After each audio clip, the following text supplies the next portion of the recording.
and I think I must have missed Bill. I think he's probably in the pool room, thought that I was going to go through there to come up, and yeah. So you guys have just dashed onto camera. He's somewhere in the complex. Okay. It's amazing. We live in a 900 square foot and we lose each other. Anyways. Well, because this is the moment, I have pressed the go button on YouTube, even though it's just the two of us. I'm sure people will trickle in occasionally. You're bouncing, your display is bouncing up and down. Are you twisting something, or? I'm sitting in a soft chair, sitting in my recliner. Ah, okay. It's on my lap. I jiggle. That better? It's weird because it's just going in and out. Is it changing shape for some reason? I don't see that from my side. Huh. Sometimes the camera follows the person. Yeah. With the iPad, that's what you're on? Yeah, I'm on the iPad. So. Yeah, right there. It just did it, and it just changed again. I don't know why it's doing that. I'm not touching it. Are you seeing it change on your end? I did that time. That's interesting. I wonder if it's a Google Meet thing. Could be. Yeah. Yep, there it goes again. There it goes again. Oh, you know what? When I turn my head or I move or something, I don't know. You know, the iPad has that, what you were talking about, where it'll follow you around. Maybe it has something to do with that. Yeah. But we have not experienced that with you online before. This is a new behavior. I think my iPad is quite sick. It does things on its own all the time. Does it have the latest operating system, that 27 that's come out? I don't know. Operating just from update? And I'm sorry, I don't think 27 is just yet available. I'm thinking the 26.5.1 actually was just released. Okay. 26.5.1. I have not gotten myself to update my Macintosh to the 26 line of things. Okay. And my iPhone is at 26.5 right now. I think I have to do 26.5. In general, under your settings on your Apple devices. iOS version 26.5. Okay. On my phone. Oh, and I guess that is the most recent version for iOS. So it's the desktop. It's the MacBooks and the Macs that that have 26 Mac OS 26.5.1 available. That's interesting because normally they're congruent. Normally it's the same, they match. It makes me wonder if there's something, well, and especially now because they use the same chipset. For the most part, it's the same kind of hardware. I'm looking it up again on my Macintosh because I want to verify that what I saw earlier today. Well, I think people have gotten lazy about being here beforehand. Well, and because the meat thing didn't go out yesterday, I don't know. Maybe they missed seeing it this morning. I'm not sure. Yeah, maybe that's interesting because I sure haven't felt like anything that we do is dependent on any of that. It just sort of happens. Yeah, I know how to get in without doing it. I'm sending a message to Jim and Bill at the same time.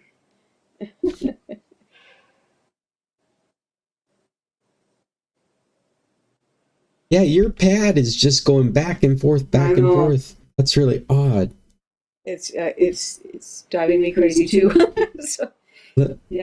I wonder if I was trying to make a reservation. We're going to France. Yes, go ahead. You're going to France. You're doing it 2 years too late. But we're not going to Paris. We're going to Saint-Pierre. It's a piece of France that's just off the coast of Newfoundland. So we're going down to Moncton, New Brunswick, going to tour around for 5 days with our friends down there. And then we're catching a plane from Halifax to Saint-Pierre. And a couple of nights there, then a ferry over to Newfoundland. So I was Nice. trying to do all these bookings and everything, and the hotel, I finally found one that has a room for the 2 nights that we need. It's a very small place, so if you don't get your accommodations booked, you're in the bus depot or whatever. So I was trying to do it, and I got my reservation made and everything, and they have this link to a pay thing, like a PayPal. And it won't work. It won't work on my iPad. It just won't work. And finally, through different text messages and different people helping me, the guy finally, it must have been midnight their time, about 9 o'clock ours. Hey, Bill. Hey, Scott. They finally sent me a link that actually worked, so I could pay my deposit. But Oh, just you and me and Scott? At well, the it's just moment, yeah. hard, but yeah. And my computer is doing something stupid. It keeps zooming in and out of me. Yeah, flipping or zooming. I'm actually doing a search on it right now to see if I can find out what's going on with it. Yeah. Yeah. It says you need to disable center stage. Oh, it's called center stage. Now, where would I do that? So I'm looking at an Apple document here using center stage. Center stage on the iPad. Make sure your iPad meets center stage requirements. Open your video apps such as FaceTime. Open Control Center by swiping down from the top right corner. Okay. Turn stage on or off. Tap the app name controls buttons on the top of the center stage. For example, if using FaceTime, tap FaceTime control. So what this looks like is that from the top right-hand corner, you should have something referencing our Google Meet. Oh, not playing. Look for something that actually says center stage. It says Gmail controls. Well, that might be the same thing. It might be Audio and misinterpreted. video. Oh, center stage. There it is. Oh, now it's turned on. Well, now it's turned on, and we were concerned about turning it off. Well, let's put it on and see what it does. Yeah, let's see if it does something different. Well, let's hack this. Let's see what happens. May make no change. iPad. You know what generation your iPad is? Old? Old. I'm not sure. Oh, But still doing it. It's a hand crank to get it going. Right? Yeah. This is the ones we bought after ours were stolen. Okay. So when that was 21. I'm betting what this means is center stage isn't the problem. Stop random zooming, turn off center stage. In the spring of 22. We bought it when we came home. January of 22, I'm going to say. This is almost like it's changing from Portrait to landscape? well, not so much. You see, it's almost just changing its dimensions. Yeah. It's not quite portrait to landscape. It's almost like full screen to.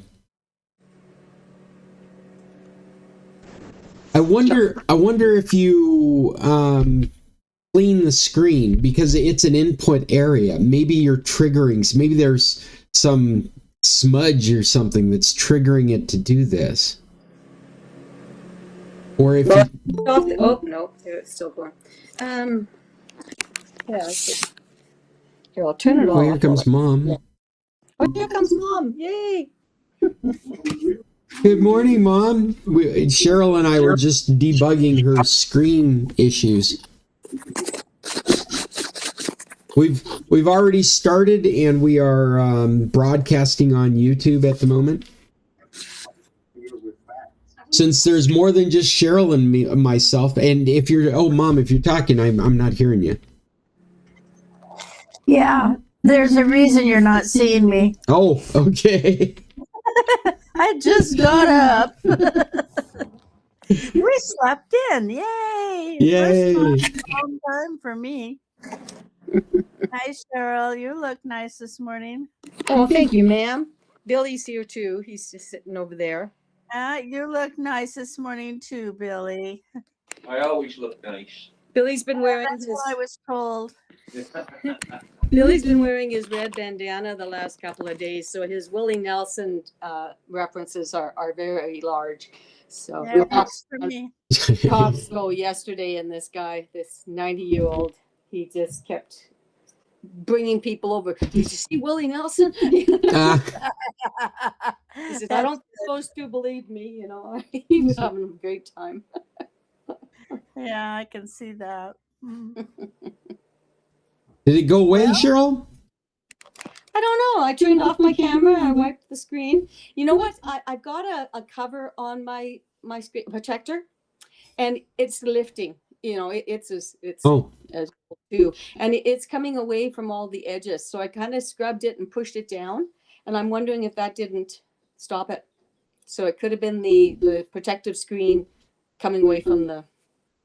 Yeah, I mean, it might be triggering this option for like pinning, like turning it on and turning it off. Like I can pin a tile and it will change its dimension. It'll change where it sits. It might be something like that, just getting triggered by accident. Yeah. But yeah, no, it seems to have gone away, or at the very least, it's gone away since Mom's joined us. Uh-oh. So you don't get to see me flipping and flopping all over the place. Yeah, she was changing. Her box was changing sizes for some reason. So I have an appointment, so I'm going to be leaving at 1:45. So I'm just here for the 45 minutes exactly. Well, did you bring any topics with you? This is the San Carlos Computer Club. We meet every Tuesday and talk about topics that are related to tech and try and solve each other's problems. Computer-wise, that is. I can't take care of all the problems. Did you bring any topic, Cheryl? Well, I wanted to tell you about a series that I watched, a limited series on Netflix. It's called I'll Find You. I'll Find You. I haven't heard of that. I'll Find You. And that can be taken a few ways. I'll find you, or no matter where you are, I'll find you because I love you, kind of thing. Anyways, a guy is accused of killing his son. And he says he's innocent, and he's in jail for it. There's all kinds of twists and plots and surprises. And I know that... It's not very recent. It's from... I find a bunch of references here to this title. Do you? Yeah, there's a 2017, a 2019... No, I think it's new. Is it a mini series? Yes, it's a limited series, they call it. Okay, well, here we go. This is 2026 on Netflix. Yeah, that's it. I thought it was new. Yeah, he's the person in jail, and yeah, I know Richard won't like it because it's got some really bad parts of humanity. Can I eat the last of that bread? Oh, sorry, Cheryl. Hey, Mom, mute your microphone. Oh, are you talking? I got you. Go ahead, Cheryl. I didn't eat all the bread. Anyways, that wasn't you. Bill has lots if you need some more. Anyways, yeah, no, the movie, yeah, Richard won't like it because it's full of yucky people in humanity, and I know he doesn't like those kind of stories. And it's a bit of a thriller, and yeah, crime bosses and all kinds of things. But you would recommend it. It kept you entertained. You kept watching it. Yeah, you know. She binged it. I watched all but the last two. Like I think it's 8 episodes. 8 episodes, yeah. I watched the 6 the first day I started it, and the other 2 the next day. So I'll tell you how quickly it went. So.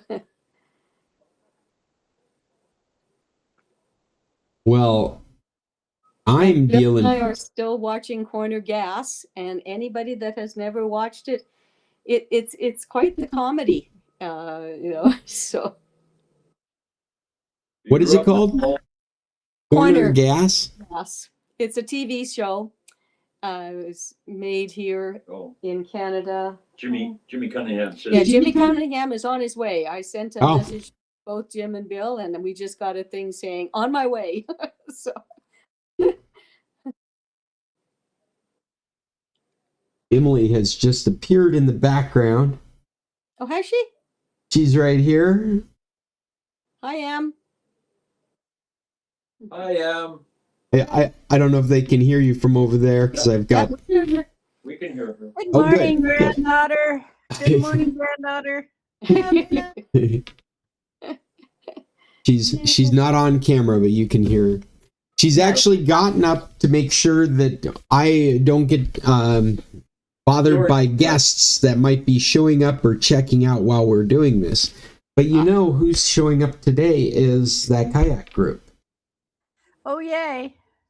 And so there is no impromptu that's going to be happening. There's nobody with us in the. If you wanted to go get some extra sleep, you're welcome. Okay, she's gonna get her extra sleep in the lazy boy. That works.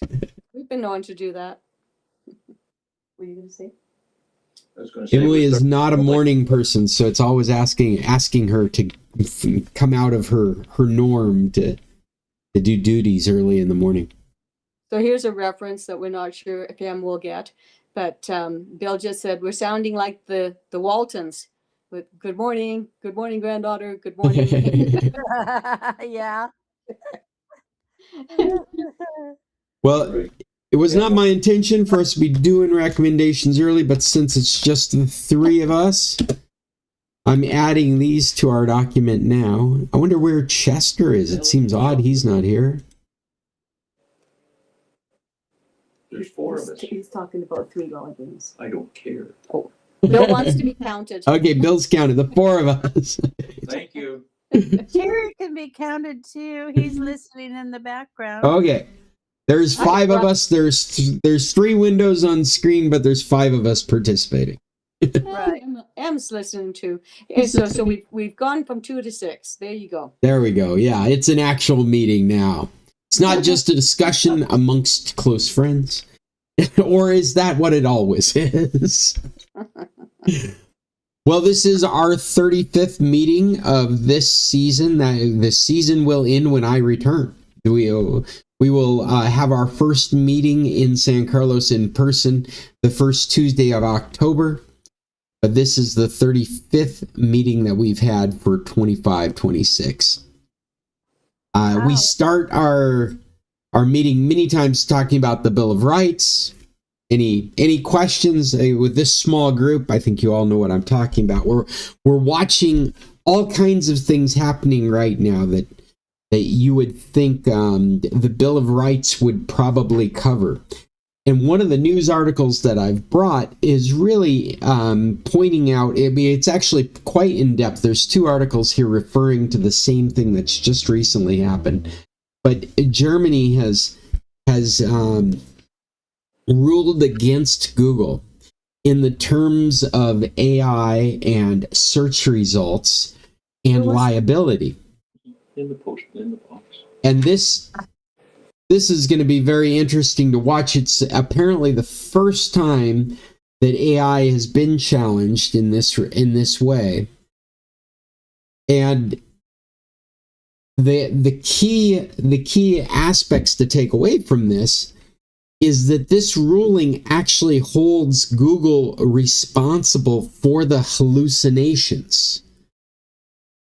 So the kind of laws in Germany that have been very similar to the 230 law in the United States that protect these services such as Facebook or Google or Twitter from being liable for what they produce is all based on the idea that they're not a producer.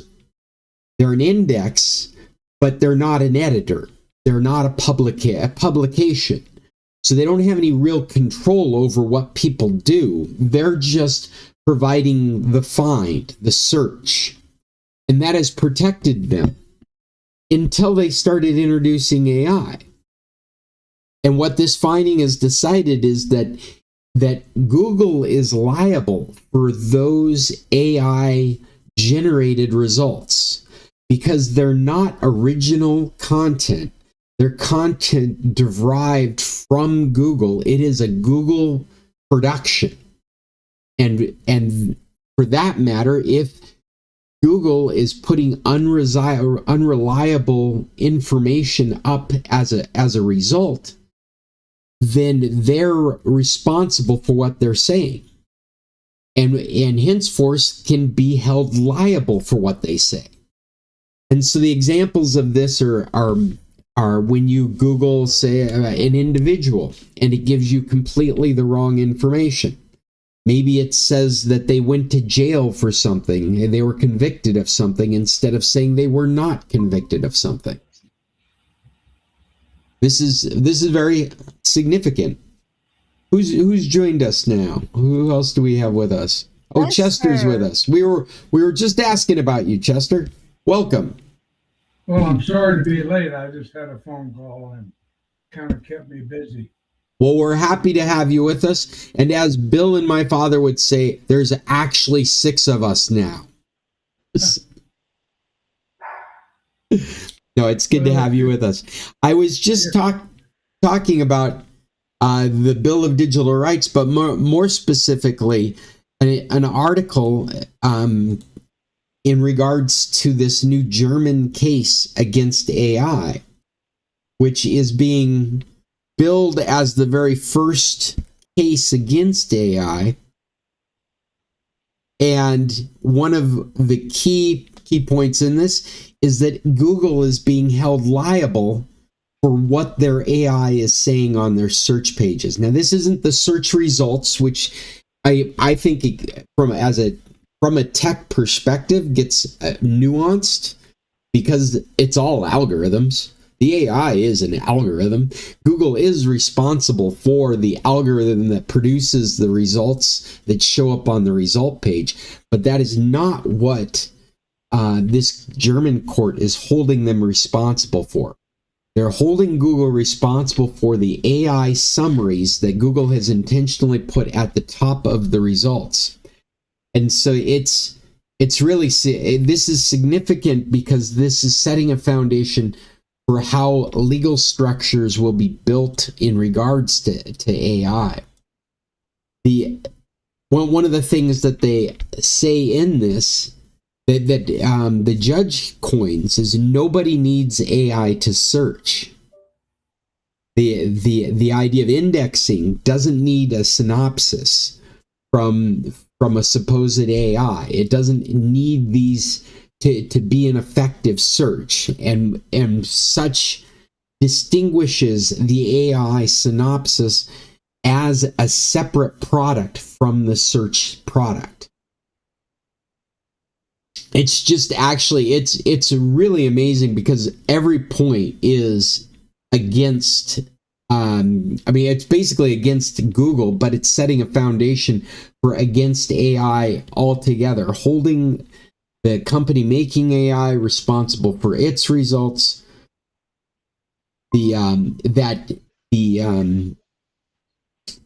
Oh, hey, Fred, welcome. Good morning. We're doing it again. We're all kind of trickling in slowly here. So that would make 7 of us with 5 windows on the screen. It's good to see you. Yeah. We Good were to be just up this morning. We were just talking about this ruling that's happened against Google in Germany and how it's going to set precedents throughout the world when dealing with AI. I'm going to mute you there, Fred, because you're coming through on your microphone. So nobody needs AI to search. AI answers are treated as Google's own content. So that means if it gets it wrong, it's Google's fault. It's not the publication that Google indexed because Google's the one that summarized it. Yes, Chester. Well, I have recently a couple of times gone onto Google and kind of like how-to questions, and I would get a response from the AI, from Google's AI. That's exactly what we're talking about. Is more and more you do any kind of search into Google, and they've intentionally positioned their product with a window of an AI summary at the top that you're not necessarily asking for. And then after that, there's advertising, and there's probably a nuanced argument to have about how much of the summary might be influenced by advertising. But that's not what we're talking about here. And then below that is search results that you would expect to get from a Google search. Hey, and now we've got Jim. Welcome, Jim. Boy, now we've got a full group. We've got 6 windows on the screen and 2 people hiding. So I think we've got a group of 8 now. And we have been summarizing an article that I've provided called "The Landmark German Ruling Declaring Google's AI Overviews Are Google's Own Words and Making It Liable for False Answers." This is very impressive and distinctive because it's going to set precedents for the laws that get created in terms of AI throughout the world, and Germany's the first one to do this.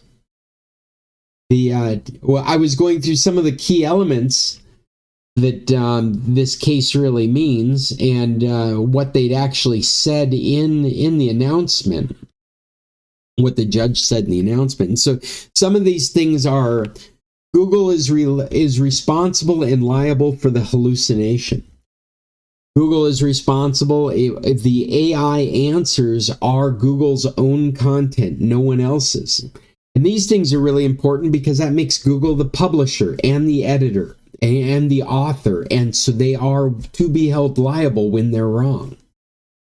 Yeah, I gave the example of if you, for example, Googled a politician and the synopsis says he was convicted of a crime, instead of he was found innocent of a crime, Google would be held liable for that mistake that the AI would make. Another precedent that was set in this case is that disclaimers don't get Google off the hook. Google uses these, I love this because they use these legal disclaimers and checkboxes of terms of service to cover their ass, basically. You guys know, we've told you, you check the box, why are we in trouble? And this judge says, no, that's not enough. That you can disclaim all you want, you're still liable for these bad answers. And I think that's unprecedented. I haven't seen that anywhere. I've been dying for stuff like that to come forward. It's what the Bill of Digital Rights is all about. And as I keep mentioning, this is really, we're going to be looking at this as a foundation of how to treat Google. And Google is in the process of appealing this right now. But this is very cool what's happening. I think just because I keep relating it back to the Bill of Rights, it's because this is foundational ideas, concepts that are now being shaped by laws, by precedents. And the idea that the AI is Google's responsibility will rein in some of the behaviors that these tech companies have been doing. It will make them more cautious about releasing these kinds of models, which they haven't been. They've been very they're riding over us with them. They're letting us. Well, yeah, it's funny actually. Now that I'm giving it a real thought, I've felt, and you have too, that you were the guinea pig for products for a long time, and so I guess in that form, this is true to form. That why wouldn't AI be a product where you were the guinea pig of right from the as well? Google has a history of everything's in beta. We would use Gmail for like 10 years while they declared it was in beta, which basically means we're not responsible for any problems you have with it. You used it at your own risk. Buyer beware. This is a change in the ability to behave in that manner. I included another article because I actually read the other article first. It goes into the same kind of information. I liked the headline, though. I thought it was very, very straightforward on the first article in this list. That nobody needs AI to search the internet, and this is declared by this court. This judge actually said this in the courtroom, and I think that's very true, because we have successfully searched the internet for decades now using search algorithms without AI being front and center, without the synopsis being part of the search results. And so they've proven, it's actually Google's its worst enemy, because they've proven that you don't need an AI synopsis to get good search results. In fact, they've been showing that there are bad search results. In the article, it states that there are statistics showing 91% of Google's AI summaries are accurate, but in a world of millions of transactions happening every day, that 8% or that 9% ends up being hundreds of thousands of inaccurate answers flowing around the internet every day.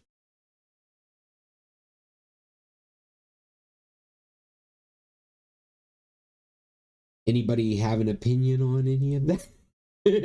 Are you sick of the AI summaries? I have to say that I get caught up in the summaries. I find them very helpful. But then I see something that looks fishy and I go down a rabbit hole trying to verify whether it's true or not. So I can either take it with a grain of salt and go, that sounds true, or I can go, I got to verify that because I'm not sure if that's actually true, and spend hours trying to vet the information that just popped up with total authority as though it's correct.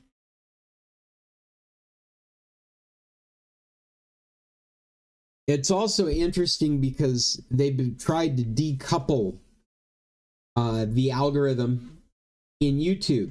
You know, Google had that California case where they were holding them liable for that search algorithm. So in this case, they're using the search prior to the AI summaries as an example of how we can do search without AI summaries. Like, look, search works.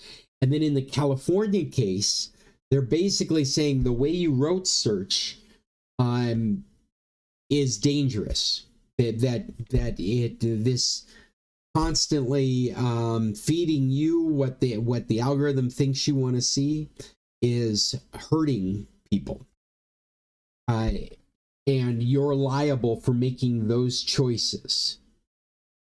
So it's just kind of an interesting perspective on the algorithm itself. The Google search algorithm isn't based on your behavior, or it shouldn't be. And that's the point the judge is making in Germany, is that it should be based on, and this is what Google was made famous for, is the accuracy of the result. And the algorithm is trying to determine that by the number of pages that point to the result as a declaration of the validity of that page, of that result. So if you got 10,000 people pointing to this one page, and you got 10 people pointing to another page, the first page is going to show up on the search result before the second page does. That's essentially how Google's search algorithm works. The YouTube algorithm when it searches, when you search, should be based on that principle. But the recommendations algorithm that they're in trouble for in California is very similar to the AI summaries that you're experiencing on your Google search page. Google has chosen these videos because of your behavior, and they've made it up. They've used your behavior to curate a list of videos that they believe, and I use they like there's a group of people out there. The algorithms believe that you're going to stay and be enticed to stay and on that site more. Chester, you've raised your hand. What would you like to? I wanted to comment. I wanted to comment on YouTube. I use YouTube very much as an entertainment vehicle, and it is definitely rigged to an algorithm that if you watch one particular subject, for example, Midway, you watch then you'll find it'll show 10 or 15 different vehicles on Midway. I'm talking about the Battle of Midway. Sure, yeah. Or if you watch a particular artist play a song or play a piano, then all of a sudden you'll have 10 or 12 different places where you can go. So they're solidly into algorithms. Yeah, well, it's algorithm being just a general purpose term for all of these programs that entice. Well, not even entice, that's wrong. An algorithm is just a computer program. That's what it comes down to. It's what they're using them for is what they're getting in trouble for. And before, in the early years of the internet, it was thought that algorithms were at the level of free speech.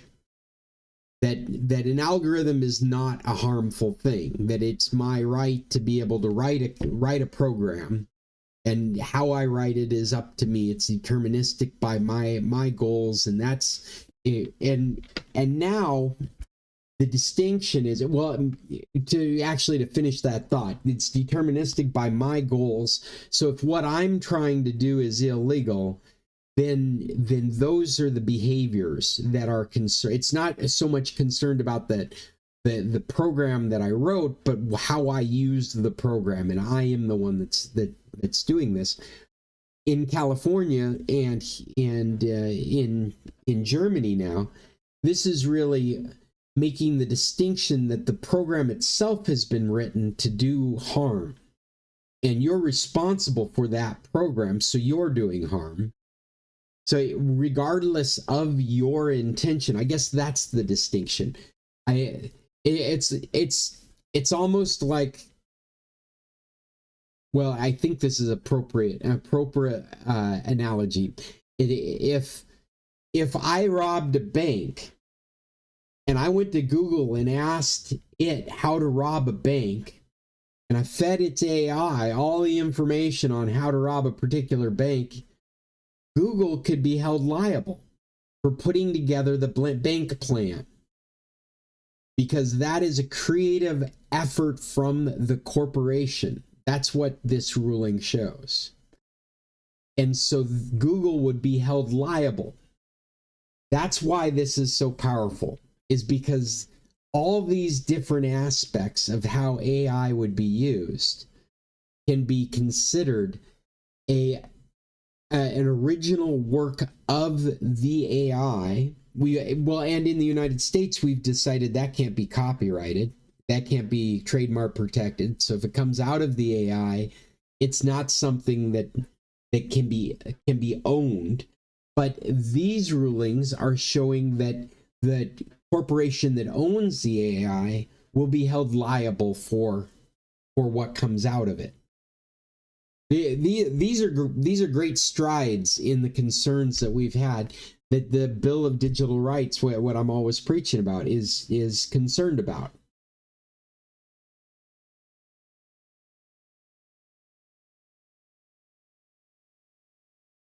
The case in California has more to do with radicalization and suicide.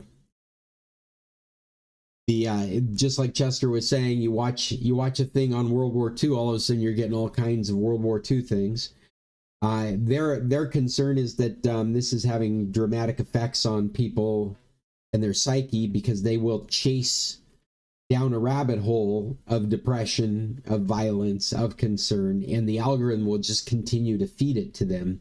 They'll see them watching it and go, there's more of this. You love hate speech, here, have more hate speech. You love racism, here's more racism. And so the California ruling really holds Google liable for that. So this is coming from two different places in the world, and it's dramatically going to shape the way we build algorithms in the future. And consequently, both cases are under appeal right now. I suspect they don't have much footing in Europe. I suspect that California will be a real fight.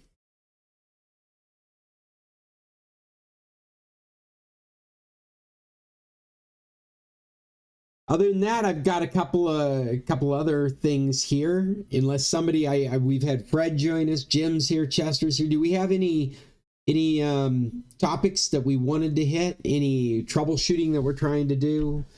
Any questions we're trying to answer? Chester's got his hand up. Well, what do you got, Chester? Well, it's just an irritating little problem that I've developed in my computer, and it has to do with my Logi mouse. Your Logitech mouse?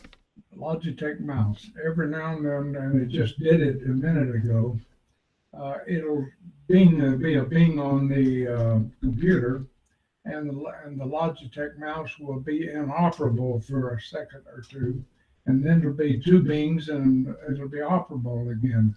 It's not that it hurts anything, it's just it's irritable, and it slows you down when you're trying to do something.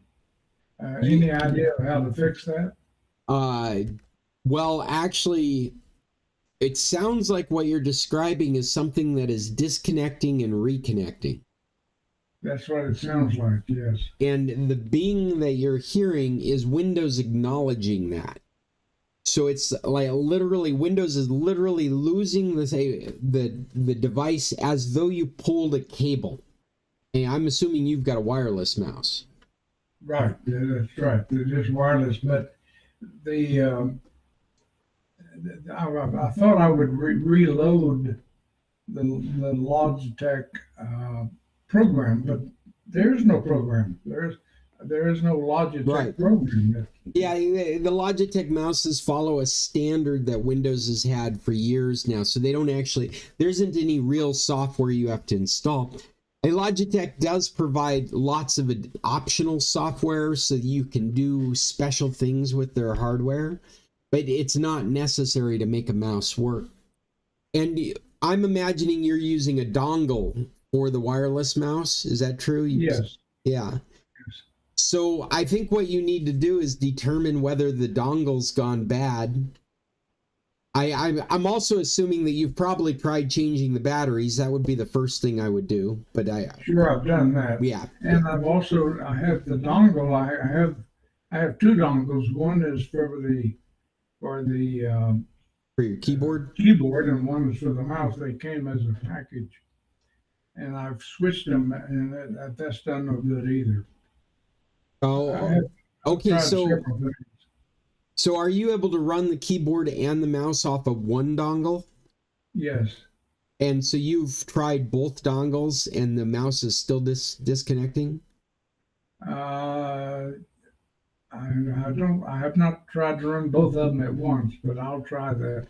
Well, yeah, I don't want to get lost in the weeds. I think what's really straightforward is one of those dongles is definitely for your mouse. So I would figure out which one it is specifically. And then I would try plugging it into different USB ports and see if you get different behavior.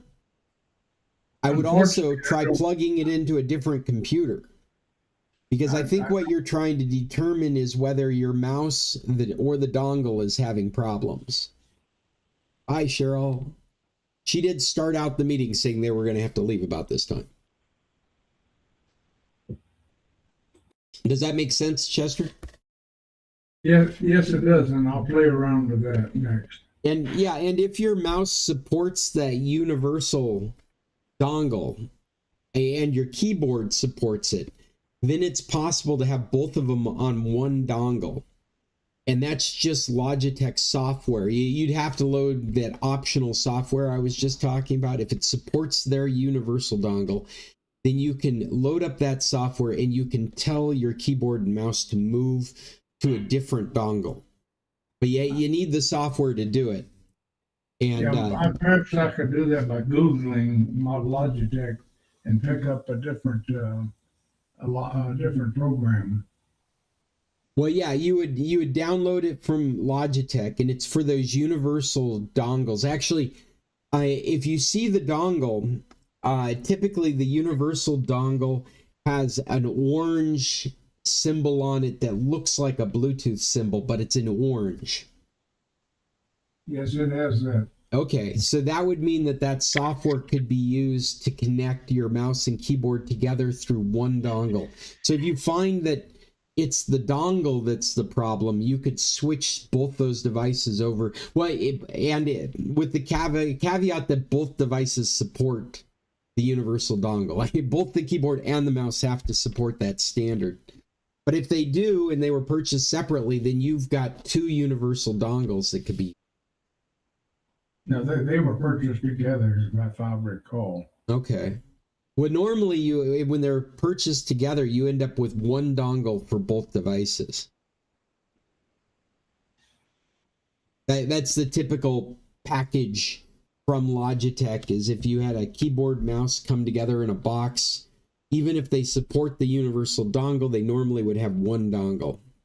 They also don't have to support it because they charge a little bit more for the universal dongle than just some 2.5 gigahertz dongle, which is what the rest of the industry uses. The rest of the industry uses their own proprietary dongle, which is cheap to make, or they support Bluetooth. But Logitech has its own standard. So Logitech supports Bluetooth, its own standard, and then some cheaper standard that won't put keyboards and mice together. Their universal dongle lets you have like 5 different devices on that one dongle. It just did it again. Yeah, so I think you need to narrow that down by trying that mouse in another computer and seeing if it does the same thing. And then if it's doing the same thing, then you need to find out whether it's the dongle that's the problem. Because what you're hearing the dongle, the mouse, leave the Windows operating system as though you pulled a physical cord out of the computer. That dong is telling you this mouse is no longer here. And that could be a problem with the computer, a problem with the dongle, or unlikely a problem with the mouse connection to the dongle. And I say that because in my experience, if the mouse connection to the dongle is the problem, and an example of that would be bad batteries. If your batteries went dead, you would lose the connection between the mouse and the dongle. The dongle resides in the computer. It continues to tell the computer there's a mouse. It says, I'm a mouse, I'm here, I'm a mouse, I'm connected to you. That's what the dongle does. But the dongle won't say, I've lost connection to my mouse. And so an example of, like, say you take the batteries out of your mouse, you're not going to hear that dong. The Windows is not going to say it's lost the mouse, even though the batteries are gone. But if you pull the dongle out, then Windows will make that sound, basically saying, hey, where'd the mouse go? If you follow what I'm saying, Chester? Yes, and then immediately, if you get a double ding. indicating that it's back, like you have It's just back, plugged it yes. back in. It's like 1 second. Yep. So it's intermittently losing its connection to the mouse. And the hope is that it is your mouse or the dongle, because the other thing would be it's a problem in your computer.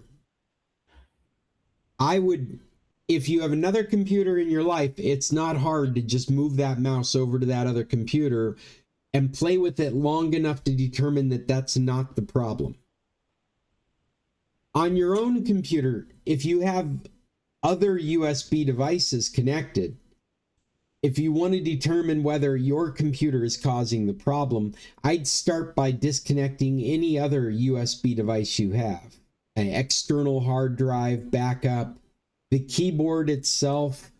I would eliminate any other things that could be causing a conflict in that USB bus to determine whether it's the cause of the problem. Yes, I could do that also. Yeah. And hopefully it's just the mouse, because the mouse is a cheap and easy thing to replace. Because they're Logitech, it might... I guess that's the level of thinking to have about this. Because it's Logitech, it could be the dongle.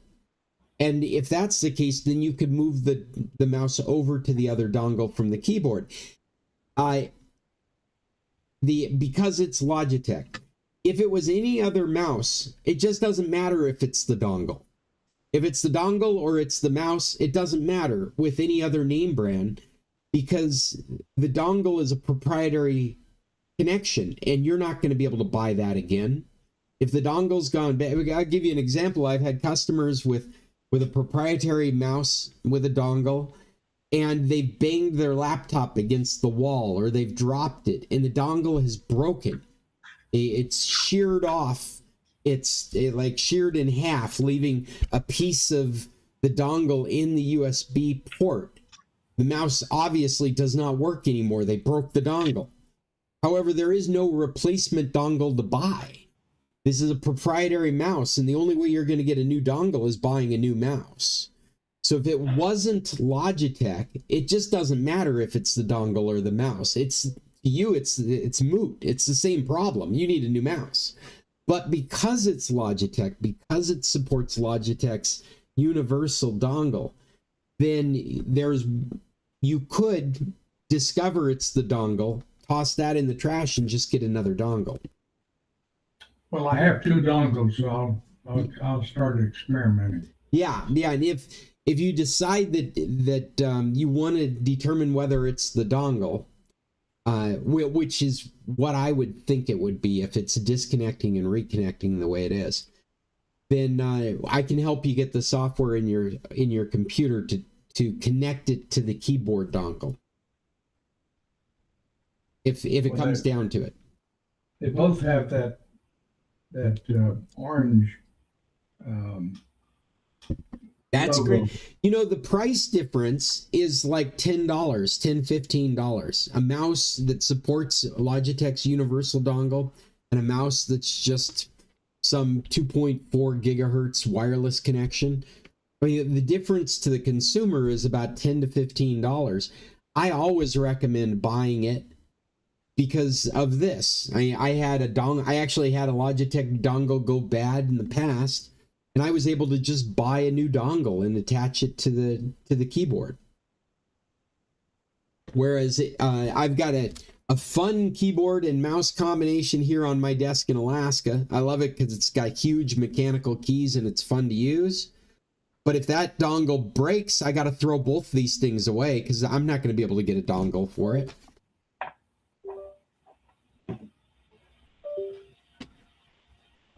I just heard it again, Chester. Oh, yeah, okay. Yeah, that's exactly what that is. It's connecting and disconnecting from Windows. Okay, now I have both dongles hooked up. Okay. Now, Let's see what happens. yeah, your devices can only be connected to one of them. Yeah, Like, no, I like your keyboard can only be connected to one dongle. Your mouse can only be connected to one dongle. They can be the same dongle, but it can't be both dongles. It has to be one got or the you. other. But I'll start removing one and start experimenting. Yeah, that's all you need to do is just start trying to determine where this problem is. But I appreciate the advice. You led me to at least do something. Yeah. Well, and normal people would just go buy a new mouse. Just to that's another. I mean, like, I love hacking and figuring out these problems, but a new mouse is like $30 to $60 at most, and that a lot of people would just plug in another mouse, and if the problem persisted, then know that it's the computer that's the problem. So that's always a possibility. Thanks a bunch. Yeah. Is there anything, Jim, you got anything that you're trying to solve before I move on to another article here that I've brought? I love the AI stuff that's going on in the courts in Germany, but I also brought an article about Roku is changing the way that software is displayed on their TV.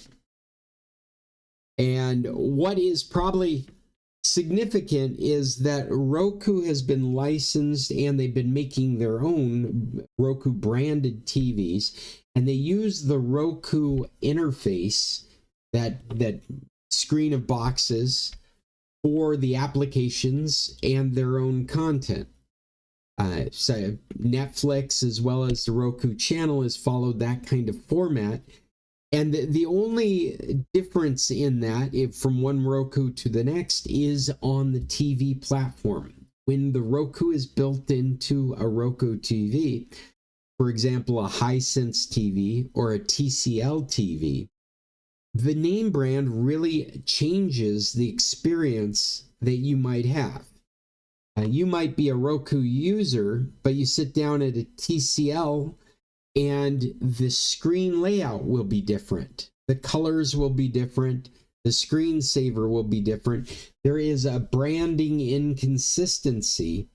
And up until now, it's been up to the manufacturer to decide what that branding would be.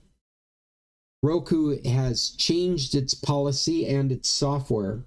So now that there'll only be the lightest of changes to the interface by the manufacturer. The branding of the manufacturer won't have control over the color, the screensaver, or the background. At the very most, the manufacturer will have some branding control over the top left-hand corner, which may say something like TLC or Hisense, or one of these other name brands that builds Roku TVs, or it might even just say Roku. It's just interesting. I thought you guys would find it interesting. I know that there's a lot of Roku users that are out there. It's one more step. Oh, here's a picture of what you would expect. So in the past, the TLC, in fact, I know from my own experience, the TLC would actually be like a red background. It'd be branded kind of in the middle. It would be definitely a different experience than a Roku device. And this kind of change is to bring all these TVs in line with Roku as a way of having the same experience across the ecosystem of Roku. So if you go to your Sharp is another one they mention here. Hisense, Sharp, TCL.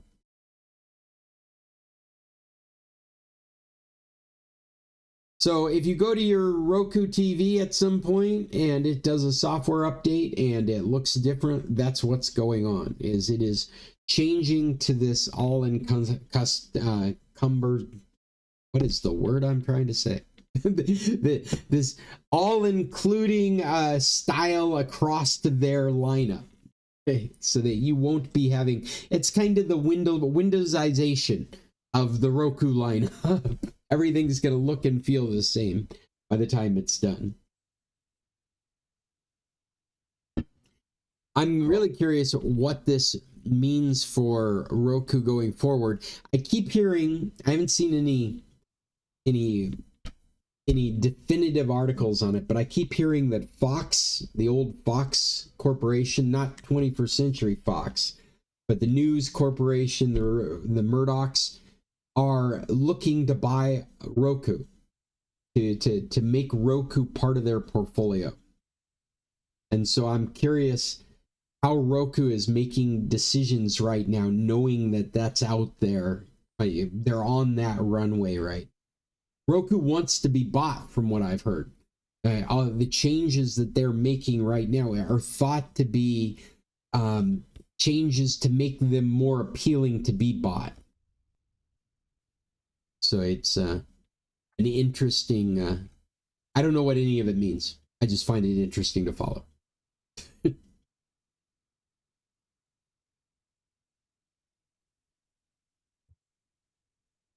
We have been here for an hour. Well, at least I have. Some of you folks showed up late. I have one more article here that I've brought with me. It's an interesting, I guess I would call it an autopsy. Oops, sorry, that was the wrong link.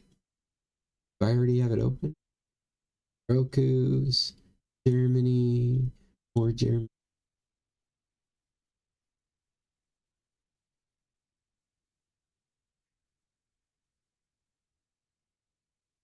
There we go. It's kind of an autopsy of an infection that was found by a developer on his PC. And what was interesting was in a couple of different areas. One is, if you look at this picture, if you can see from my screen, over here in the taskbar area, it where the sys tray would be, the time, the date, and the hidden applications or what's running, there it was blank, which could be a number of different things in a Windows world. A lot of you have used Windows for decades now, and you know that this kind of problem doesn't feel like that strange of a Windows problem. And this developer dealt with it for a while before he started thinking, well, let's figure out what this issue is. And so if you start, I know this from my own experience, if you start pursuing and researching this kind of issue, you'll find yourself in a list of registry repairs that may need to be done, Windows reinstalls, update reinstalls that might need to be done. And that's classic when you're trying to solve these kinds of problems. My system tray is not appearing. What could be the cause? Here's a couple of things that you can do to fix it. I'm sure you've all seen articles like this at some point. And he just starts running through these articles and is getting nowhere. But he's a developer. He uses an AI that I'm actually not familiar with called anti-gravity. It's one of those that helps you write code. And it resides in your system, as well as it can call out to the internet for more information. And so he started using anti-gravity because he was getting no results with how to fix this problem. He started using his AI to just go through his computer with, like, trying to find a needle in the haystack. He's going through it with a fine-toothed comb, looking in all aspects, not necessarily approaching it as a virus scanning software. That's not what anti-gravity is. It's an AI that has been built on the entirety of the internet, like all these other AIs are. And its use purpose is typically to help write programs, but in this case, he's got it going through the Windows operating system, and it is identifying areas that could be affecting this problem, and ends up going into startup level issues, startup level areas of the operating system, and is able to identify some applications that are not identifiable as legitimate programs. That's what an antivirus should be able to do. For some reason, his hadn't done that, and was able to find these persistent programs that were rewriting themselves to start up every time the computer started up. This is classic virus behavior in a computer. It's unfortunate that it wasn't found by his antivirus, but his AI did find it. All of that, I mean, aside from the fact that he's already using an AI, all of that sounds like classic my computer was infected with a virus story. Now, this is what's very interesting, is that he then took and asked the AI to do an analysis of how he got infected. The AI, again, developer's computer, residing on his computer with access, with an access level to his computer that I would never recommend to one of us. Okay, but this is a developer, so let him do whatever he's going to do. There's plenty of stories out there with developers losing their entire computer because they let the AI have complete control of the computer. So hey, it's not something that I would ever recommend at this point. Any novice do is download an AI into their computer and say, yeah, have free reign on everything I do here. it's not I'm not recommending that, but this is a developer. This is what he's done, is he knows what he's doing. He set up his own AI and he's given his own permissions on his own computer to do these things. And it was able to do an analysis based on timestamps of the when these problems begin to occur in the computer. There's a history log in Windows of different problems throughout time. It can be correlated very easily using an AI to when items were downloaded into the computer, and even to the download list. He was able to track it down to a download he had done himself. In one of those moments, again, it comes down to human error. He should have known better. He was downloading a digital audio workstation, a piece of software for editing audio tracks that he's familiar with, so familiar with that when he Googled it for download, he didn't double check what he was clicking on. And the option that was given to him from Google was one of these BS sites. And if he had just taken a moment to look at the download size, he would have recognized that he did not have the right thing. It's even more insidious because he clicked on it to install, and it didn't give it a virus message because it was an unknown threat at the time. And it gave him nothing. It just went into the ether when he clicked on it. And we've had this experience. Every one of us has had this experience at some time when we've clicked on something and nothing has happened. And that's all that's happened to this guy. And it happened weeks, maybe months ago. And he just disregarded it in his mind, looked at the downloads. Oh, well, it must not have downloaded fully. Went forward to downloading. But from the moment he clicked that, he had a persistent threat in his computer that actually was intent on stealing information. That was the whole point of this threat, was that it's lurking in the background, waiting for sensitive information to be invoked, things like passwords and usernames, so that it can collect it and shoot it back to a service that's collecting it. So that's really the story of this article. It's quite in depth. It goes through how he found it, but there's nothing new to be learned here. It's interesting that the AI investigation and that the AI was able to make these determinations of how he got infected from things like Windows usage logs and dates files were downloaded and installed in the computer. The AI was able to look at that blanket of information and go, oh yeah, it looks like you got infected 3 months ago when you were trying to download the digital audio workstation. Oh shit.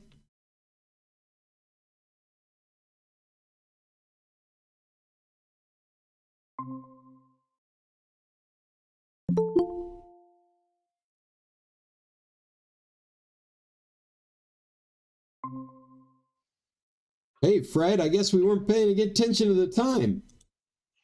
Guess not. Boy, I have to say, sometimes I'm really interesting. I was enjoying it. Hey, Jim. I have a question for you when you get done with your subject. Okay, and let's let everybody get back on here if they're coming to join us. I am pretty much finished with my subject. It's just interesting how all of this is playing out now. There we go. I think we're just missing Chester now.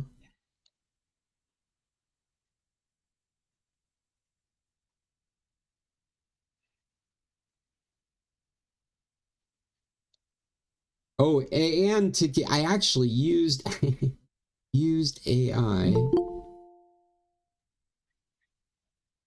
It's gotta be faster.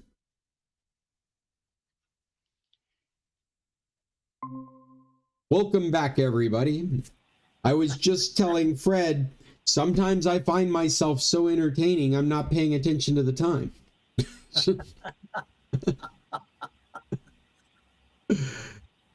I'm pretty much done with what we were talking about as far as this article. It's an interesting read because I really think of it as kind of an autopsy. And an AI assistant really digging in and giving him the lowdown on what's happened to his computer. Also, the threat was a pretty concerning threat because it absolutely was what they call an information seeker or a stealer, an info stealer. It was sitting in the background just collecting usernames and passwords for services. The idea that you're able to track it down to when it was installed, how it ended up getting installed, is actually, to me, kind of like a training tool for folks. Whether you're a novice or an expert, you have just learned how you compromised your computer. That's what he's showing us, is that he was able to use an AI and the date files appeared on the computer and logs from Windows. The AI just collected all that information and was able to lay out the scenario, and he was able to verify that by remembering the experience he had back then so many months ago. It's like, oh yeah, that's right. That was that bullshit download that I tried to start. And I think I described to you guys, every one of those experiences he had was one of these normal experiences that any one of us has had at any time during the using a computer over the last 3 decades. So it really points out where you could be expecting issues or the kinds of problems that you would be expecting. What did I do? I stuck this article in an AI and had it summarized for me. And because I was curious, how could we protect ourselves from this kind of problem? How can I take this information? And it still comes down to the same kind of advice that we're always telling ourselves. Oh, I just noticed there was one part I missed here. That because it was collecting usernames and passwords, this was able to work around the two-factor authentication that you would think would keep you safe from the kind of this compromise was on your side of things. So it was halfway to getting into these things. It was only a few more steps into having all it needed for the keys to any one of the services that this guy was using. Simple rules to stay safe when searching for software for Bing Google, ignore the ads. Make sure you're going to an official developers page, which is getting harder and harder to vet for yourself. And I'll use the example of, what's it called? It's totally slipped my mind now. It's Fictitious OS. It is, what's it called? I'm going to Google it right now, because damn it, it's got a great name. AI OS self-generating the name. This exists right now. What?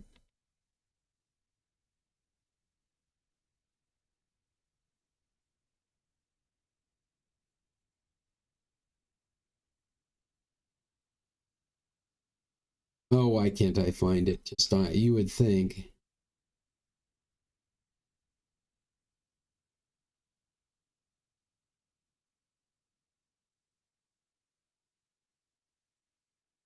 Oh, I can't find it right now. But this is just happening right now. Is an AI that generates the operating system in real time. Essentially, it generates the visual clues of a graphic operating system for the front end, and you have no relationship with the back end. Whatever's happening in the back end, the AI is taking your mouse movements. I mean, it's quite literally creating a desktop as you've seen it in Windows or Macintosh. It's creating a taskbar, a way to start up the applications, listing the applications, opening up a notebook. It is doing all of that in real time. None of that exists. None of the operating system as you see it, as you click on it, as you type into it, exists in a storage mechanism. It's all created out of air the moment you need it. So you're booting into a desktop that doesn't actually exist. The AI is generating it in real time. When you click on something in the operating system, that's more like a prompt that goes back to the AI, and the AI sends you a visual result that would be appropriate for what you were prompting it with your click. What this means is that given enough speed on the internet and in your computer, enough memory and processing in your computer, it is not inconceivable that you could download, click on something, immediately have an operating system in front of you that looks identical to what you think your operating system is. A layer that appears as the computer you're using. But then every time you click on something, make a movement, do a web search, that's all just being captured and sent to a back end that you're unaware of. Wow. Pretty crazy stuff. I wish I could find this OS because it would blow your mind. The OS that is actually, I'm still trying to find it actually in AI.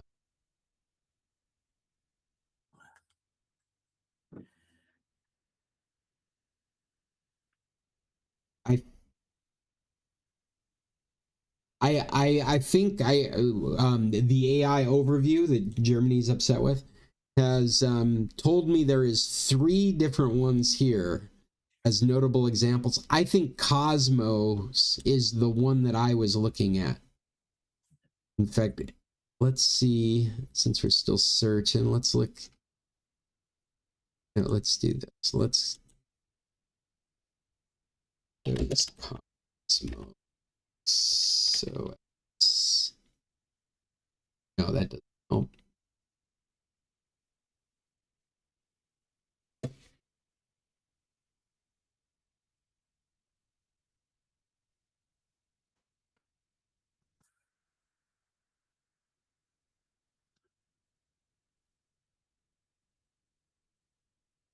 Oh, I will find it and bring it next time. It's just so very cool because none of it exists until you ask for it. Which, if these models become that powerful, you could imagine that a model could be in silicon on a device, and the interface for that device tailors itself to the person using the device. I know this is really far-fetched in the future stuff, but it's like the device you buy would mold itself the personality of the person that's using it. The way that the interface would interact, the colors, the options that would be given to you would be self-deterministic. Microsoft wouldn't know what you were looking at because what you were looking at would be a you interpretation of what would run this device. And the AI would sit in between that front end that you're dealing with and the controls of the back end that make the device work. You could also imagine a device, a functioning technology that would open up or close options based on the sophistication of the AI in the device. Software models could be updated at a price or a subscription. You could have a toaster oven that has various features available only when you've changed the AI model so that it can make those features available. And quite literally, all it's doing is it's doing a succession of different capabilities in that device that hadn't been conceived previously. Maybe in the toaster oven may not be the best example, but to go with it, maybe it's a variety of different cooking schedules on one thing. Maybe you put something in there and it needs to be defrosted first, and then it needs to be grilled, and then we want to keep it set at a low cooking temperature for a period of time. Or I'm not a good chef. Maybe that has to happen in a different order. Regardless, maybe the device has those capabilities individually, but an AI understands you put a calzone in the toaster oven that was frozen. And so when it knows it's a frozen calzone that needs to be cooked correctly, then it knows that, okay, I need to start with a defrost function. That would be down at a low temperature over a period of time. And then when that's finished, I'm going to raise the temperature so that it can cook inside. And to finish it off, I'm going to grill it so it's got some... I mean, all those could be determined by an AI in between what I think... I mean, it's... What I think of is kind of like a bunch of virtual buttons that shoot off a bunch of processes. And the AI is determining when those buttons get pressed. And that determination is based on how sophisticated the AI is.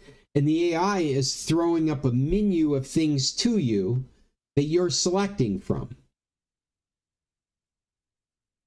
I'm parched.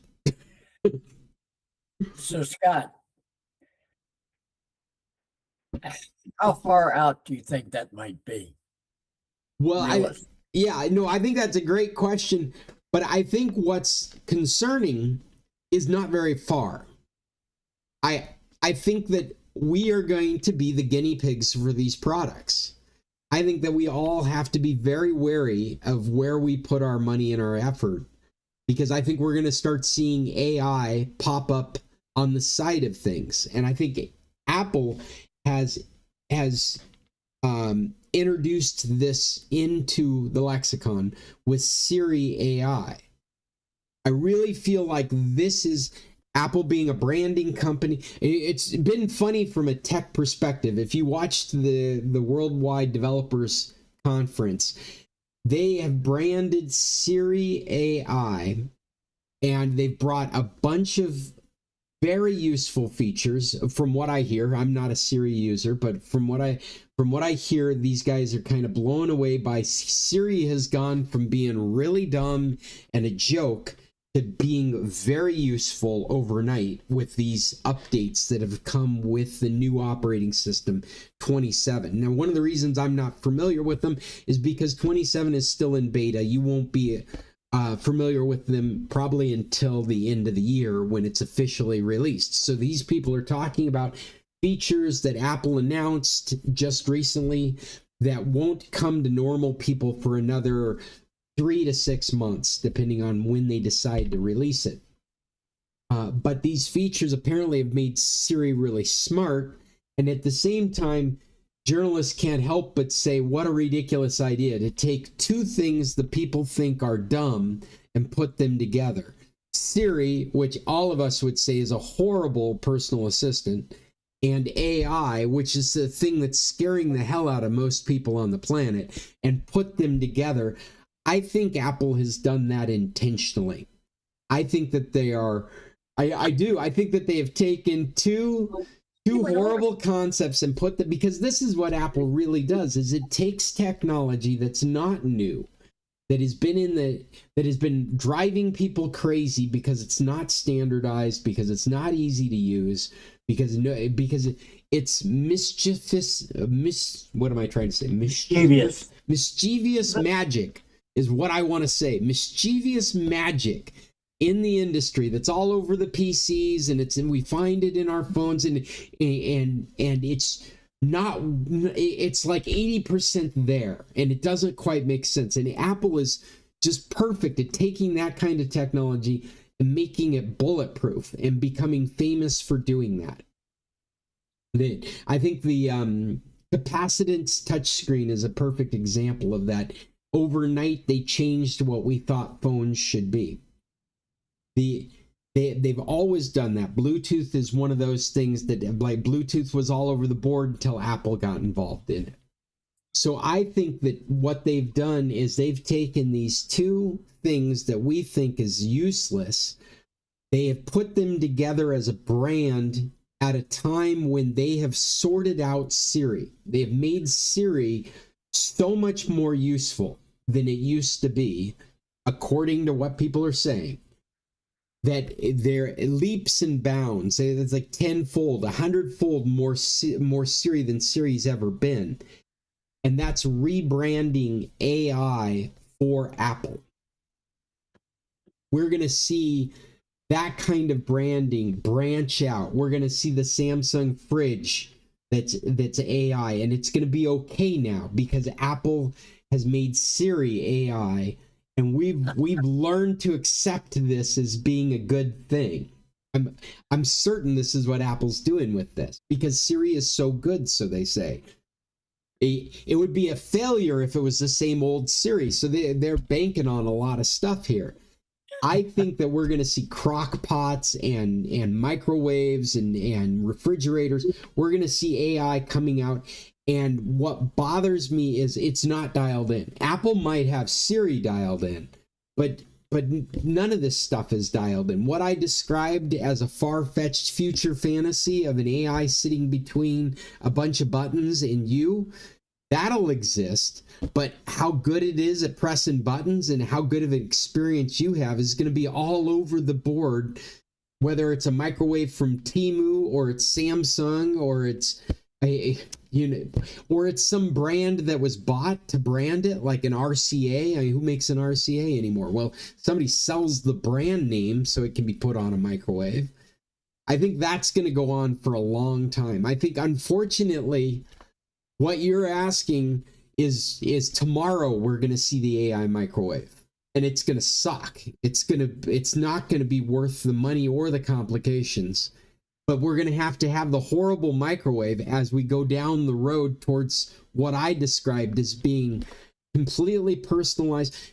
I see it as they're going to know my profile and your profile. They've done this before. They've had automotive seats in your car that will adjust to Jim's seat arrangements, your entertainment center. They've done this before, and it's going to be throughout all these products. That's what we're seeing. Cosmo I don't think is what I'm Where is it? I wish I could find it. I will find it and bring it next week because it was just amazing to watch. Omni models, physical.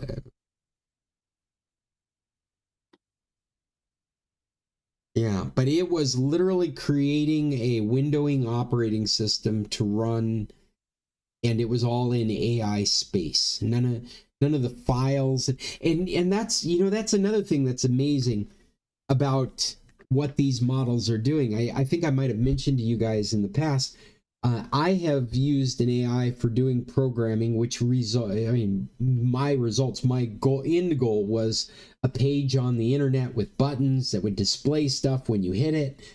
And I'm describing to the AI pieces that I want to incorporate in the program I'm writing right now. And the AI took it too far and just within moments generated the entire application for me. And all I had to do was hit a button and it was ready to be used. We are living in that world right now. It's refinement that is the big deal. Those are the guardrails I keep talking about, and the safety concerns that they're trying to put in place is that we really are in this world where it can generate its own code based on its knowledge base.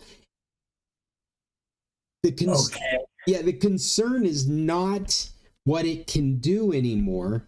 The concern is what can it continue to do if we eliminate the knowledge, the pool of knowledge that was generated by humans. All we have left is a pool of knowledge being regurgitated by AI.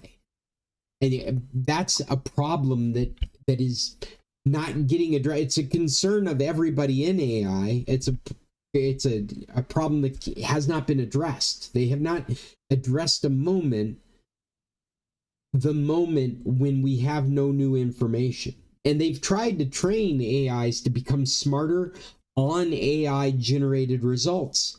And it's like a copy of a copy of a copy. It's not a desirable photocopy. It becomes worse and worse and worse. Results get worse and worse and worse. The original information comes from the group collective of internet intelligence. Every written thing on the internet. It's one of the reasons that we're always saying it's a glorified spell checker, is because it's based on all this written content.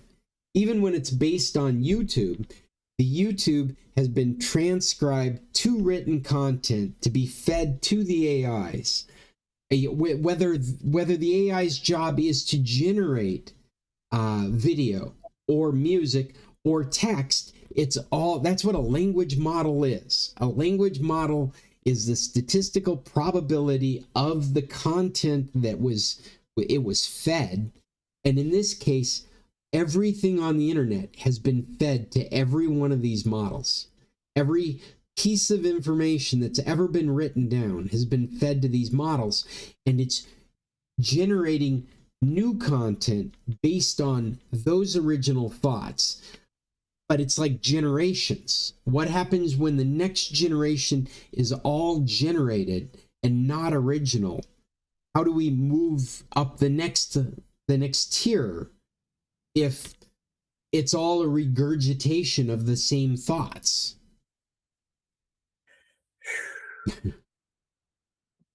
And with that, we've reached kind of the end of our meeting. It's been an hour and 40 minutes since I sat down. Are any questions from the group? Nope. Next week. All right, Chester. We'll see you next week. Jim, you seemed like you wanted to add something. No, I was just saying I'll see you next week, too. All right. Actually, I do have one more question. Okay. Do you see likelihood of artificial intelligence ever becoming truly self-aware, sentient? Not using this technology. And it's frustrating because Anthropic, their organization, is really fond of treating it like a life form. they really many of them are true believers, or at least that's the PR, is that they are. It's so hard in this climate to distinguish between PR rhetoric and true belief. But they would have you. There are developers in Anthropic in interviews. They will drop that they feel like it's intelligence. Everything that I've read, and I think I think you have to form your own opinion. Everything I have read, language models do not get us to intelligence.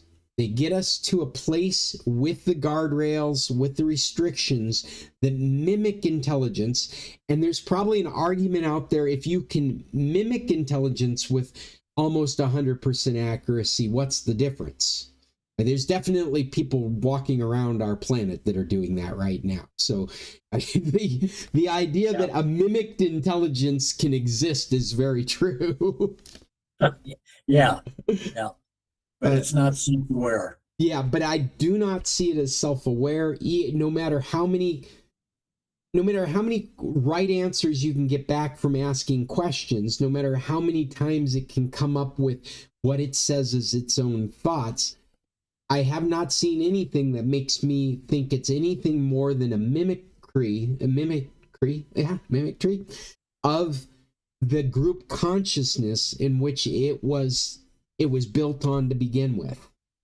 It's a statistical model. It's a probabilistic model of the next thing that should come in language.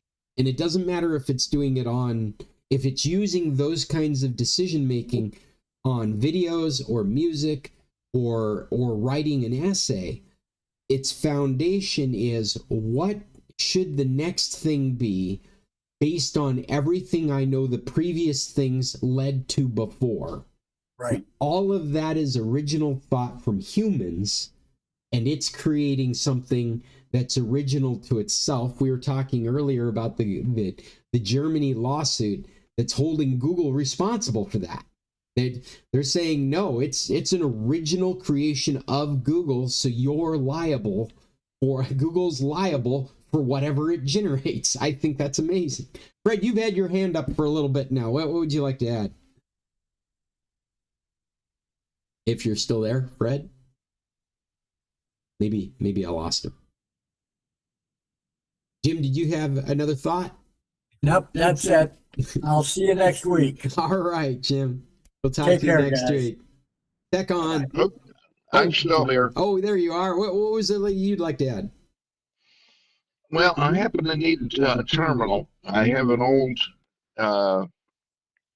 Apple computer, and I was trying to get into it. And since it's 5 or 6 years old, I've forgotten what the password is. Oh, okay. And I keep getting, it's wrong, and go here to reset your password. And it asked me to put in my Apple ID, which I put in.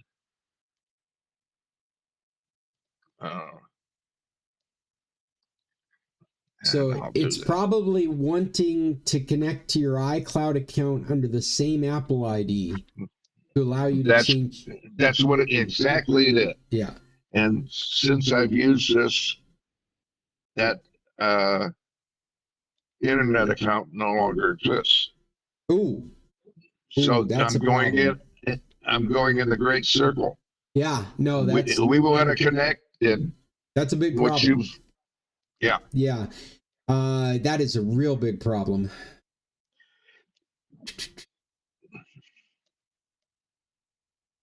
You can get into the computer possibly by,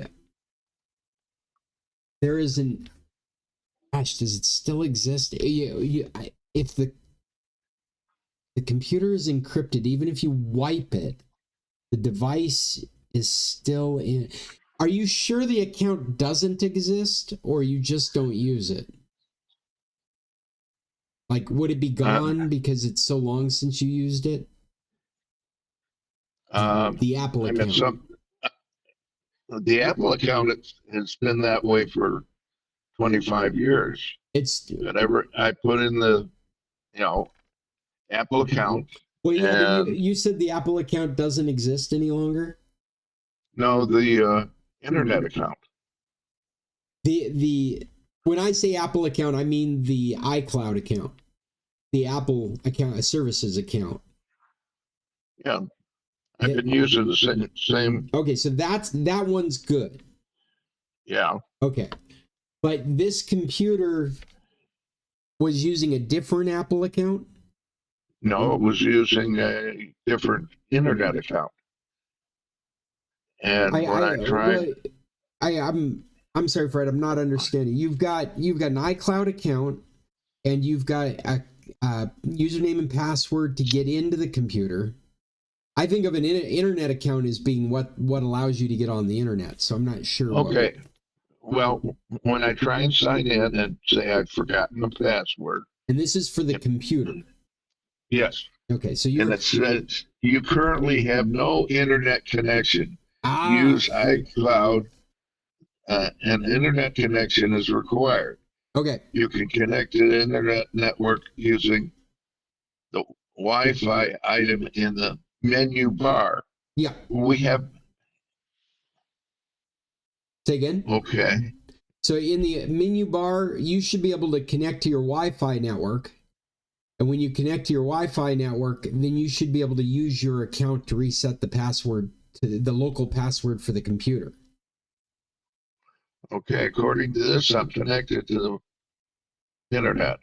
Okay. So now you want to go through the forgot password or whatever it is, the prompting that it's giving you. Okay, that's what I've been doing. And I keep getting you currently have no internet connection. Well, it won't save the internet connection information.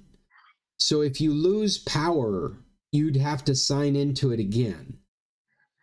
Okay, but it comes up and it's checked. You know, it indicates that it's there. I get the radar symbol up in the top. Yeah, so it looks like it's connected. Yeah, but all I keep getting is you have no internet connection. Is it possible? I bet it is. Is it possible you have a VPN that is on that old computer? Is it possible? Yes. Yeah. I mean, I'm just trying to theorize why it would be behaving like it's not on the internet if it's connected. Yeah, but it's, 5 or 6 years since I've used this computer. Yeah. Yeah. I just need a terminal and,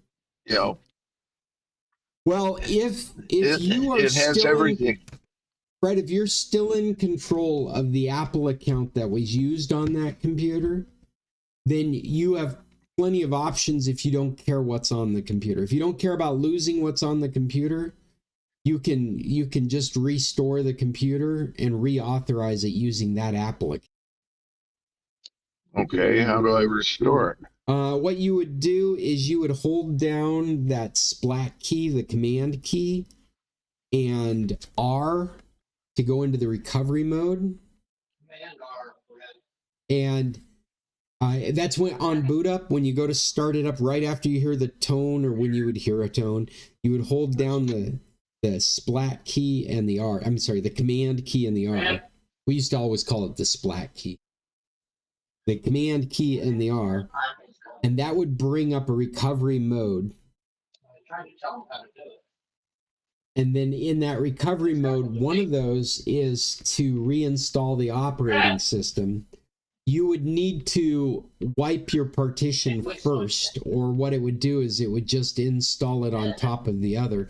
It seems like, actually, now that I'm saying all this, hold on a second. Let me do a quick. Command uppercase R. Yeah. Load up. Let's see, to reset local password on Mac.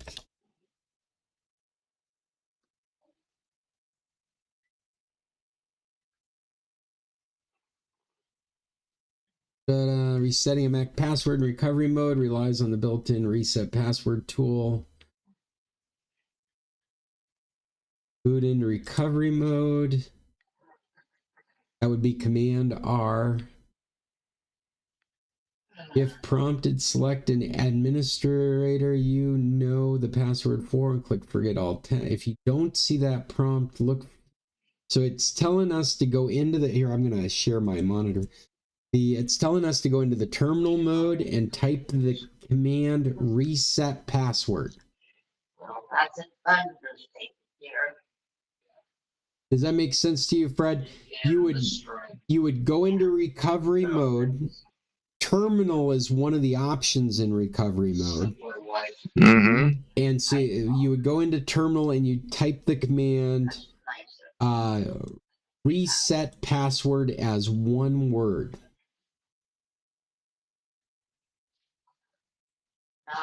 Okay. I'm looking for this. I'm trying to vet that was an AI summary like we've been talking about all throughout this club. So I'm looking at its source for this information to make sure we're looking at this right. Use the reset option. Don't have recovery key.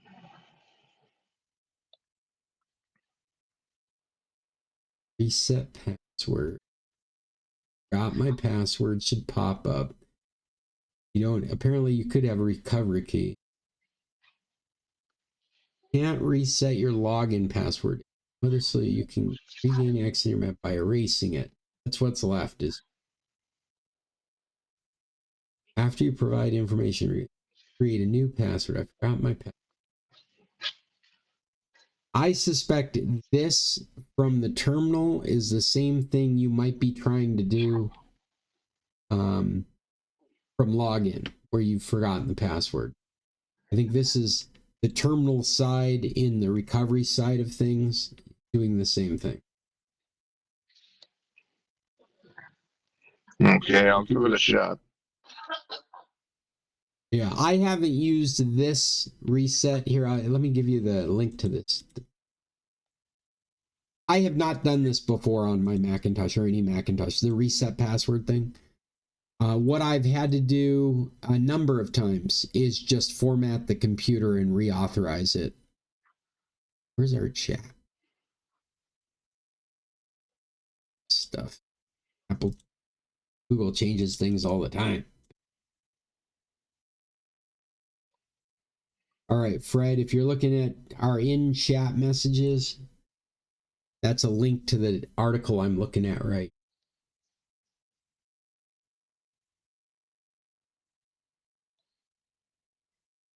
But it's your local password that you're trying to reset, and it sounds like you're having trouble doing it. You're supposed to be able to use your iCloud to do it. It sounds like you're doing it all the right way, and for some reason you're not getting on the internet. Does that particular laptop support an Ethernet connection?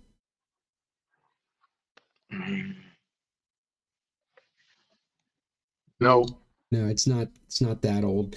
Do you happen to have a USB Ethernet connection available? I'm sure I could find one. It's something you might try, because the hardware would have to find the USB connection, would have to find that Ethernet connection when it starts up. And it might be a matter of being connected to the internet at a certain interval for it to recognize that you're connected to the internet. It might be a glitch like that. And so you might try running a cable to it with a USB Ethernet connection and just see if you have a different result saying, I forgot the password. Okay. Because it's behaving incorrectly. It is connected to the internet, but it's telling you it's not connected. So it seems like trying another network adapter might be a good idea. All right. I'll give it a shot. So yeah, there's a couple of things to try. Basically, all I want is a terminal. And this thing's, collecting dust. Why not use it? Just to surf web pages? Is that when you say terminal, what do you mean? I want to hook up my Raspberry Pi and do some work on that. Yeah, and And just have it basically, dedicated to that. Yeah. Yeah, that sounds like a great idea. Well, you know, sitting on the shelf for a couple of years or as 4 or long 5. as it's not associated with a different Apple account, you should No, be able to do it's never been anything but mine. it. Yeah. And So the big problem is when it's associated with an Apple account, then you have to use that Apple account to authorize it to be used, kind of like a phone, kind of like an iPhone. Otherwise, Okay. it's considered stolen. Okay. And so you can wipe it out and you can restore it, but you can't activate it unless it's associated with that original account, or hopefully with the desktops. A lot of them weren't associated at one time, and so it just wasn't a problem. It wasn't in my Find My. It wasn't associated with it. So if it's old enough, just restoring the software may solve the problem. But if it's modern enough, then you have to authorize it with your Apple account. I'm going to say it's at least probably close to 10 years old. Yeah, it's in that gray area then. It's probably older than 10 years. You know that they changed from Intel to the Apple Silicon in 2020. That was 6 years ago. Mm-hmm. Here, I got something for you. Look at. Okay. Yeah. Let's see, where am I? I see you. Okay. Does that tell you how old it is? Oh, yeah. Tells me how abusive you've been to it. You should be nicer to it. But it's got the old MagSafe connector. So it's even before they switched to USB-C charging everything. And then they brought the MagSafe connector back. Yeah. Yeah, so it may be one of those 2012s.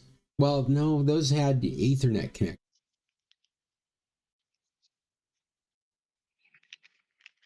Anyway, I think those are some good starting points. Okay. Yeah, it sounds like you don't need to be worried about wiping it out. So, nah, I haven't any idea what's on it. If you choose to do the over the internet install, because that's one of the recovery options, is to install the software from the internet, it typically takes a long time, and you almost have to babysit it because there's times when it will pause on something and wait for you to okay. If you have no success restoring it from an internet, then what you want to do is get a hold of it on a USB stick and boot it from a USB stick. Install it. Okay. Both of those are frustratingly challenging things to deal with on a Macintosh when they shouldn't be, because it's a Macintosh. Should be easy. I agree. Fred, I'm going to let you go. We're way over. Have a good one. We'll talk next week. Yep. See you next week. Check on. Have a good week. You too, Bye-bye. man. Bye. I don't know if Mom's still there, but I'm hanging up. See you later. Bye-bye. I'm here, Scott. Okay. I'm here. Alrighty. I'll catch you somewhere in the hallway, probably. Okay. Good class. Check on. Bye-bye.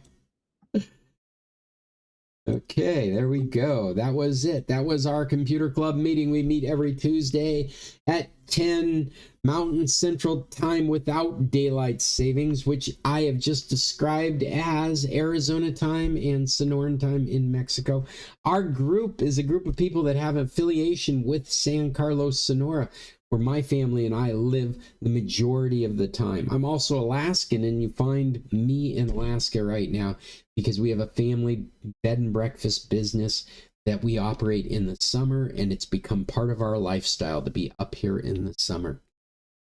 If you are looking for accommodations in Anchorage, you can get a hold of me, Reservations at anchoragewalkabout.com is our email. Our website is anchoragewalkabout.com.